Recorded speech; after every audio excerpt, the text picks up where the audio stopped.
Speaker sir, मेरा कल एक सवाल था जो हिंदुस्तान के इतिहास में पहली बार डिसीजन लिया गया कि इलेक्शन कमिश्नर्स को फुल फुल इम्यूनिटी दी जाएगी। ठीक है, ये है ना, इसका जवाब इसका पीछ में खत्म नहीं किया सर। इसके पीछे जो थिंकिंग थी वो हमें सबसे पहले बताएं। ठीक है। दूसरी बात, नहीं, हरियाणा की जहां इन्होंने बात की, इन्होंने एक उदाहरण लिया, वहां पर अनेक उदाहरण हैं। वो भी आपने दिया था ना, 19 वो भी आपने दिया था, इसलिए दिया वो भी 19 लाख वहां पे फेक लोग, वो उदाहरण आपने दिया था, इसलिए उसका जवाब दिया। और ये भी हमें बता दीजिए, actually let us have a debate on my press conference. Let us go. Let us have very good idea. Let us have a debate on my press conference. Amit Shah ji, I challenge you to have a debate on the 3 press conferences. Please. ठीक है, बैठ जाइए। माननीय, please माननीय, आपने बात करी, please. Debate ही तो चल रही है। उत्तर प्रदेश में और हरियाणा में दोनों चुनाव में वोट कैसे दे रहे हैं? प्लीज ये भी जवाब दे दीजिए। माननीय गृह मंत्री जी। मान्यवर, पहली बात मैं स्पष्ट करना चाहता हूं, मैं 30 साल से विधानसभा और संसद में जनप्रतिनिधि के रूप में चुनकर आता हूं। मुझे लंबा अनुभव है संसदीय प्रणाली का। विपक्ष के नेता महोदय कहते हैं कि पहले मेरी बात का आप जवाब दीजिए, मैं सुनना चाहता हूं। आपकी मुनसफी से संसद नहीं चलेगी। मेरे आप बोलने का क्रम मैं तय करूंगा, इस तरह से नहीं चलेगी संसद। मान्यवर, उनको धैर्य रखना चाहिए, मेरा जवाब सुनने का। इनकी एक बात का जवाब मैं दूंगा, मगर मेरे भाषण का क्रम वो तय नहीं कर सकते, मैं करूंगा, क्योंकि मैं बोल रहा हूं।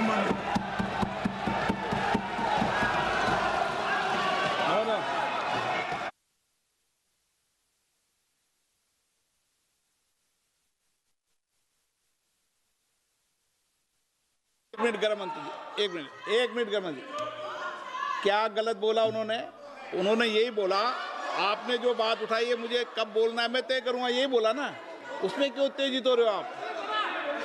हाँ, आपके 2-2 मिनट में खड़े होने से थोड़ी जवाब देते रहेंगे। नो, माननीय गृह मंत्री, नहीं हो सकता। मैं आपको फिर मौका दूंगा, आपको।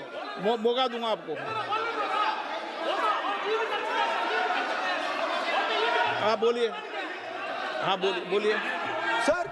ये बोलिए। आपने अगर अमित शाह जी का रिस्पांस देखा तो ये कंप्लीटली डिफेंसिव रिस्पांस है, ये घबराया हुआ रिस्पांस है, ये डरा हुआ रिस्पांस है। अब सुनिए पूरी बात, प्लीज मानिए। नो, सच्चा रिस्पांस नहीं है।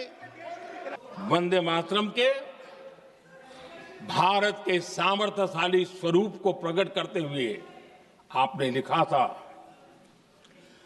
तम ही दुर्गा दश प्रहरण धारिणी, कमला कमलदल विहारिणी, वाणी विद्या दायिनी, नमामि त्वाम, नमामि कमलाम, अमलाम अतुलाम, सुजलाम सुफलाम, मातरम वंदे मातरम। अर्थात भारत माता ज्ञान और समृद्धि की देवी भी है और दुश्मनों के सामने अस्त्र शस्त्र धारण करने वाली चंडी भी है। अध्यक्ष जी, ये शब्द, ये भाव, ये प्रेरणा गुलामी की हताशा में हम भारतीयों को हौसला देने वाले थे।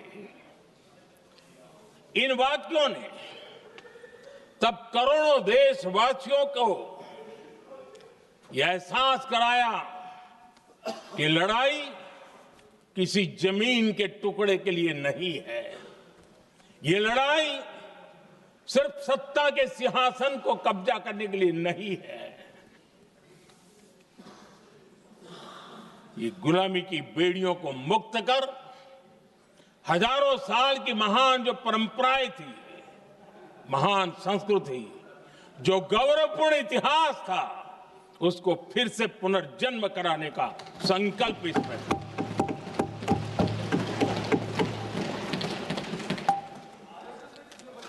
आदरणीय अध्यक्ष जी,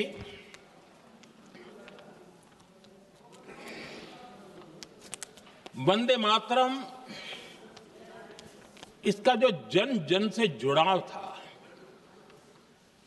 ये हमारे स्वतंत्र संग्राम की एक लंबी गाथा अभिव्यक्त होती है। आदरणीय अध्यक्ष जी, जब भी जैसे किसी नदी की चर्चा होती है, चाहे सिंधु हो, सरस्वती हो, कावेरी हो, गोदावरी हो, गंगा हो, यमुना हो, उस नदी के साथ एक सांस्कृतिक धारा प्रवाह, एक विकास यात्रा का धारा प्रवाह, एक जन जीवन की यात्रा का प्रवाह उसके साथ जुड़ जाता है। लेकिन क्या कभी किसी ने सोचा है कि आजादी जंग के हर पड़ाव, वो पूरी यात्रा वंदे मातरम की भावनाओं से गुजरता था, उसके तट पर पल्लवित होता था। ऐसा भाव काव्य शायद दुनिया में कहीं उपलब्ध नहीं होगा। आदरणीय अध्यक्ष जी,